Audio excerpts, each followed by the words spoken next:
లోక్సభలో జమిలీ బిల్లుల మీద చర్చ జరిగింది సార్. జాయింట్ పార్లమెంటరీ కమిటీకి ఈ బిల్లును పంపించారు.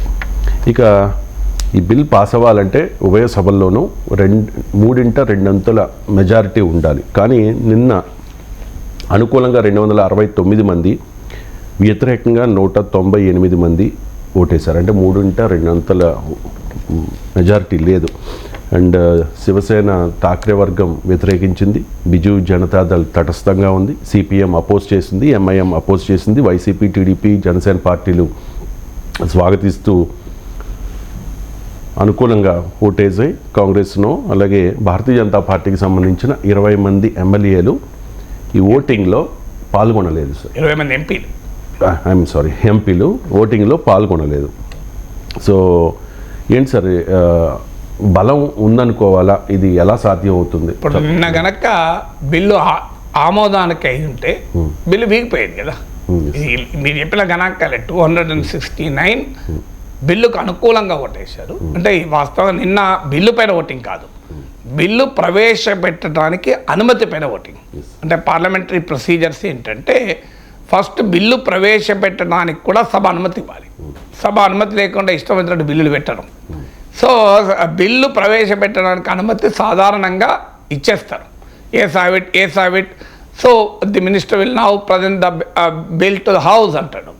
కానీ ఇక్కడ ప్రతిపక్షాలు డివిజన్ కోరాయి. డివిజన్ అంటే పార్లమెంటరీ భాషలో ఓటింగ్ అని. సో డివిజన్ కోరినప్పుడు ఏమైందంటే ఆటోమేటిక్గా డివిజన్ కోరుతాయని తెలిసి కనుకనే అన్ని పార్టీలు విప్ జారీ చేశాయి. ఇప్పుడు అందరికీ డౌట్ ఏంటంటే విప్ జారీ చేశాక కూడా 20 మంది బీజేపీ ఎంపీలు రాలే. బహుశా మరి ఏ కారణాల రీత్యా రాలేదో తెలియదు. వాళ్ళకి షోకాజ్ నోటీస్ కూడా పార్టీ ఇచ్చింది. 20 బీజేపీ ఎంపీస్ అబ్సెంట్ అయ్యారు విప్ జారీ చేశాక కూడా.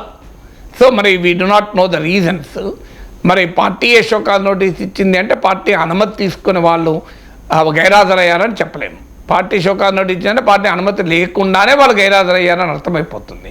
మరి వాళ్ళు ఎందుకు గైరాజరయ్యారో మనకు తెలియదు. జనరల్గా నిర్లక్ష్యం వల్ల గైరాజరయ్యారా, దేనివల్ల అది మనకు కొన్ని రోజులు పడుతుంది అర్థమయ్యటానికి.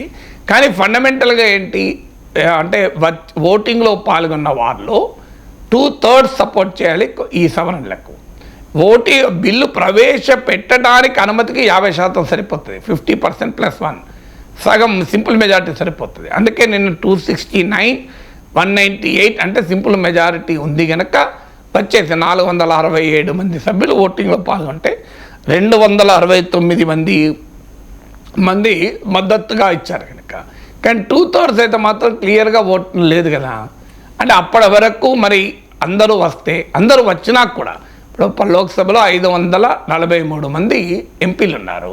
అంటే మీకు 362 రావాలి మీకు అనుకూలంగా. మీకు బీజేపీకి ఉన్న బలమే 290, ఎన్డీఏకి ఉన్న బలమే 293.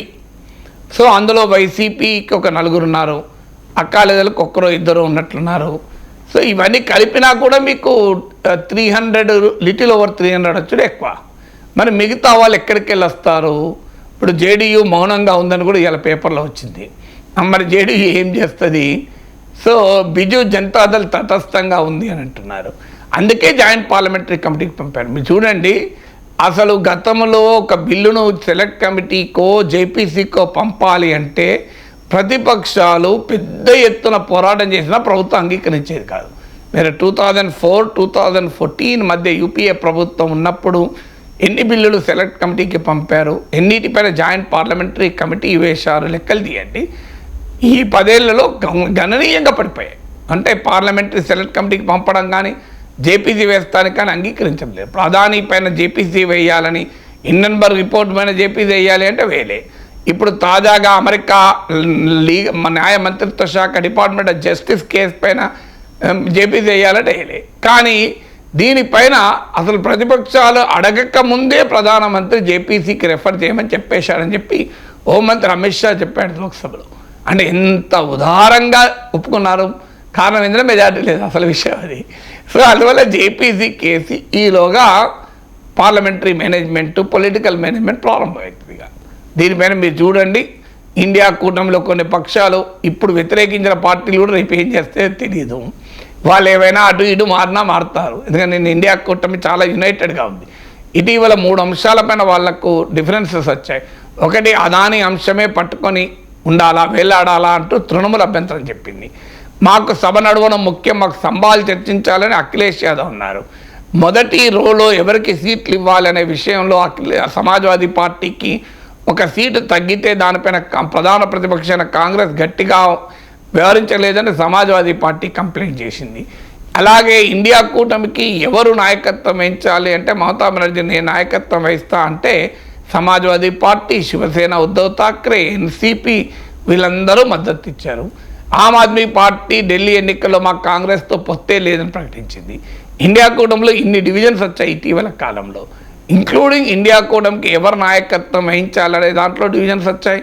పార్లమెంట్లో ఎలా వ్యవహరించాలనే దానిపైన డివిజన్స్ వచ్చాయి.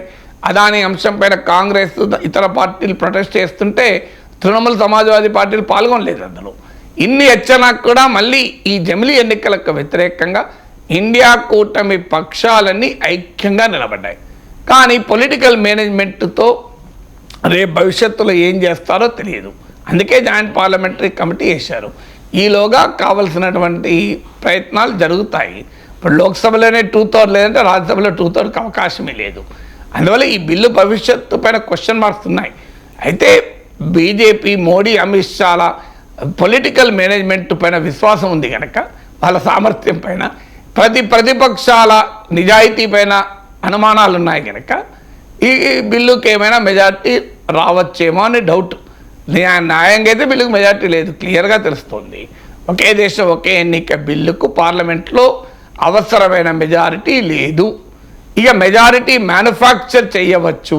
గత చరిత్ర చూసినా మ్యానుఫ్యాక్చర్ జరిగింది. మ్యానుఫ్యాక్చర్ చేయగలిగిన బీజేపీ నాయకత్వ సామర్థ్యం పైన ప్రజలకు నమ్మకం ఉంది. మ్యానుఫ్యాక్చర్ అవ్వడానికి కావలసినటువంటి బలహీనతలు ప్రత్యర్థుల్లో ఉన్నాయి కనుక అనుమానం ఉంది. అందువల్ల యాజ్ ఆఫ్ టుడే మెజారిటీ లేదు. Maybe majority will be manufactured.